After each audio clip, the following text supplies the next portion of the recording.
Hey guys, it's social media producer Tom Barnes. This is the Chicago scene. It's kind of a big deal in the city. Patios are finally open, so you can social distance, drink, and eat all in the confines of a patio. I'm on Buckingham and Halsted in Boys Town, and I'm going to Wood Restaurant to check out how they do their social distancing with their patio that you see kind of back there. There you go. And we'll see what they have on the menu and just check it out because that is the Chicago scene. So let's take a look.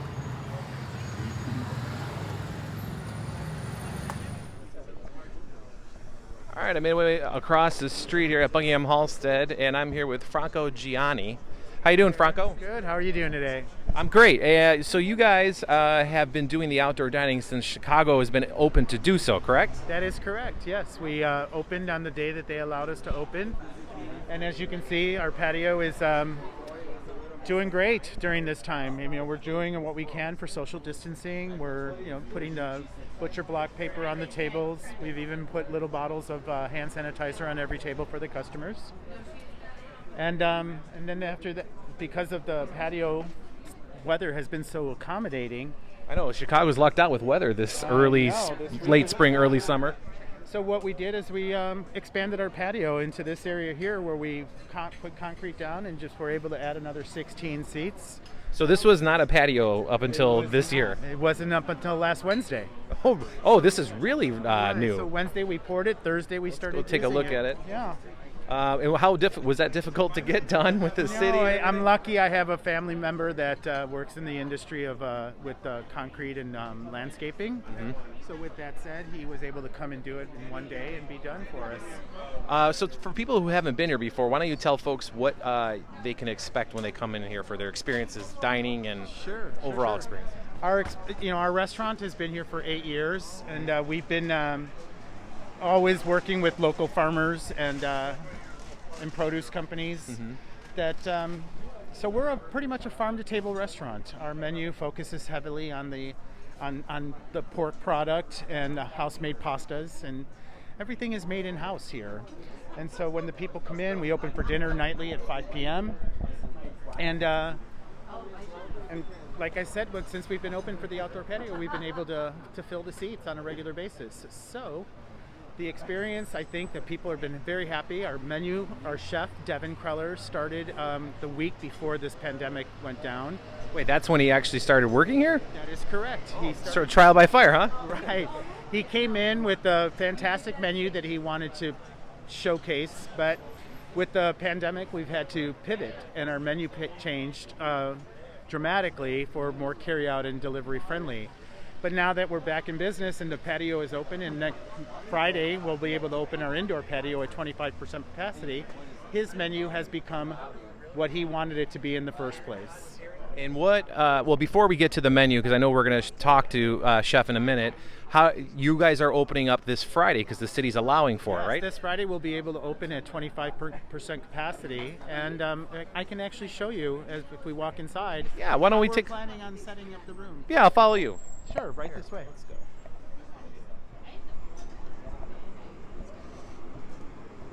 After you. All right, so we've made it inside, and so this is the first time people have been able to see inside the restaurant for quite some It's been time. months, exactly. So, but now that the people are able to eat and dine outside, we allow the people to come in and grab a cocktail while they wait and then hang outside until their table is ready. So we've removed all of our bar seats so that people can just walk up, grab a drink, and head outside. And setting up, moving forward, our tables, normally we have 4 tables in a section like this, but we're only, with the social distancing, we're moving forward with only 2 tables in each section because that's we're allowed 25% capacity at most. So this is going to be the way we'll be setting up our dining room. And this one's already social distancing by itself. That's correct. a big table. So, and then just like outside, we'll be putting the butcher block paper on the tables, hand sanitizer on every table. And customers are not allowed to come in unless they're wearing a mask. Even if they're outside dining, they need to put a mask on to come and use the restrooms and whatnot.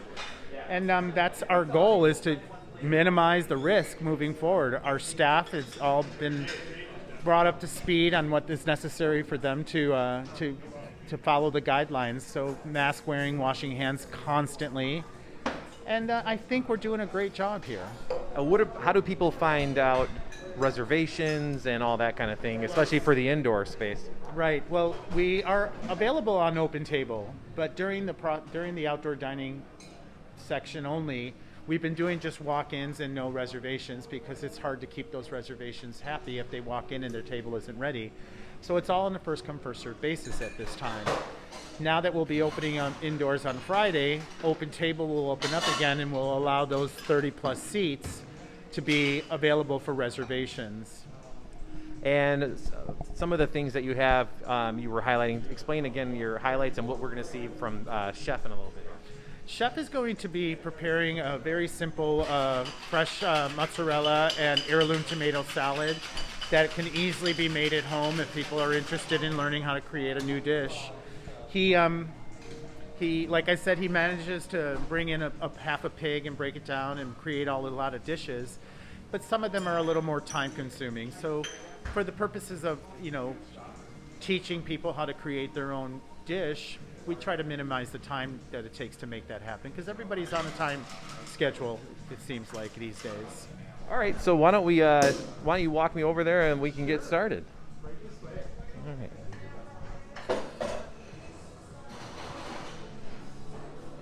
All right, so I made my way back to the restaurant, and I am here with Chef Devin. How you doing, Chef? Good, doing great, doing very well. So you have a signature dish that you guys offer here at Wood. Why don't you explain what it is, and Absolutely. We'll see. We're super excited for the patio season here and for the restaurant to reopen in the summertime. So I thought it was a perfect opportunity to bring in one of my favorite summer ingredients. I've got some really beautiful heirloom tomatoes from Nichols Farm, one of the local farms. So I was planning on making a heirloom tomato salad with stracciatella cheese and panzanella. All right, have at it. Let's see it. Yeah, for sure. So first thing what I'm going to do is I'm going to make a tomato vinaigrette to dress my panzanella, which is essentially a Italian bread salad. So I have a little bit of smoked tomato paste here. And to that smoked tomato paste, I'm going to add a little bit of champagne vinegar. Season with some salt and pepper always in your vinaigrettes. And then here I have a little bit of just raw microplaned garlic. You can also use roasted garlic if you have an aversion to the kind of digestive issues, but I think it adds a really nice kind of spice and bite to it. Okay. And then just to there, I'm going to stream in some olive oil. And then this is the dressing that we're going to use to season our panzanella, which is like an Italian bread salad. So essentially, what they would do is they would take their leftover bread or focaccia. In our case, we have house-made focaccia that I diced up into little croutons. And then with those croutons, we're just going to macerate them in the vinaigrette. Oh, you just throw them right in there. Right. Yeah. It smells incredible, I gotta say. Standing here, socially distancing, I can smell it. It smells amazing. Yeah, for sure. I mean, the summer ingredients are super exciting to have, and especially using the local farms. So now, since these are kind of dried out, it's a rosemary focaccia that we make in-house that we're going to start using for our bread service here. And I'll let them just kind of soften up a bit. So I already have some of those here that have been sitting, so they absorb all the... This is the before and after, essentially. Before and after, so they absorb all the tomato flavor. And then what I'm going to do is I've got a little ring mold here. I'm going to put some of the heirloom crumbs down. What's that called again? Panzanella, it's called. No, the thing you're putting it in. Oh, so this is just a little ring mold here. Ring mold. Okay. And then what I'm going to do is I'm going to pack it all in there. I've got this fancy little thing here to flatten it. And then what I've done from there is I've got stracciatella cheese that I was going to add to it. What's stracciatella cheese taste like? Stracciatella is essentially the inner filling from burrata. Oh, okay. Yeah, so the nice stracciatella cheese, and then after that I've got a little bit of smoked tomato water. So, tomato water? Yes. Oh, that's so essentially the when you cut into the tomato, you see all the natural liquid and moisture from inside the seeds in here. Yep. And a lot of people just discard this, but it's actually got amazing flavor to it. So what we do is we take the tomatoes, we smoke them in the wood oven that we have, and then we blend them and let them hang in cheesecloth, and it drips this beautiful clear liquid that's got all the essence of tomato, but then is kind of filtered out. So it has all the flavor, but without any of the pulp and anything that normally you want to extract. So then what I have from that result is my beautiful little timbal with the layer of the panzanella crouton, the stracciatella cheese, and a little bit of tomato water gel over the top. And in there I did a little bit of nasturtium flour just for some garnish.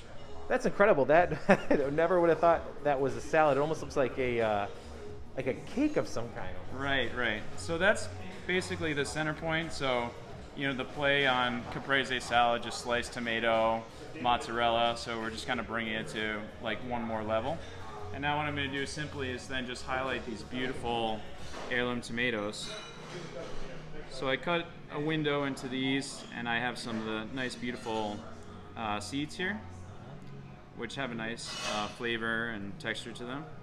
And then just simply enough, just some nice little wedges of some different color tomato that honestly you really don't want to do anything to, because once they're in season like this, the flavor is just incredible. So I'll just take out the core, which is a bit firm, but what a lot of people don't know as well too is that the tomato stem, you should save these and you could use them to steep into your tomato sauce, because it actually adds a really wonderful floral flavor to it. I had no idea. Yeah. So we save them and we use them periodically. You just don't want to ingest them. You just strain them out after. Okay. So I've got some different varieties of the tomato here. Simply just going to season this really nicely, just with some nice coarse salt, a little bit of pepper, and then just some really good, nice, fresh quality olive oil. Okay. Now we're just gonna dress them around our plate here as well too. Oh, it's nice to get the visual of the different colors of the tomatoes. You could go along and do some different shapes. And you don't have to go all the way to do the pressed terrine of everything. You could simply just have some stracciatella cheese with the tomatoes themselves, and then make the panzanella crouton salad, and then add that and make it a little more rustic. Well, that's fantastic. Thanks for taking the time to show. You got a couple more things to add to it? Yeah, then simply we're just going to garnish. This is a little bit of basil seeds. So just the seeds that you would actually plant just to grow basil in your backyard. We just soak them in a little bit of water and they kind of plump up, and that's with a little bit of basil oil. And then just to finish, we're going to add a couple of the croutons that are undressed, so there's some more texture on the plate.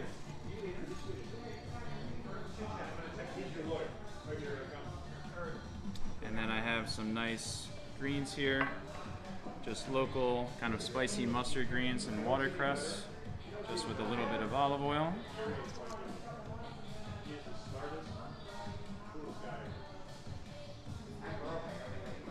And then we'll go ahead and then just add a couple of these simply dressed greens.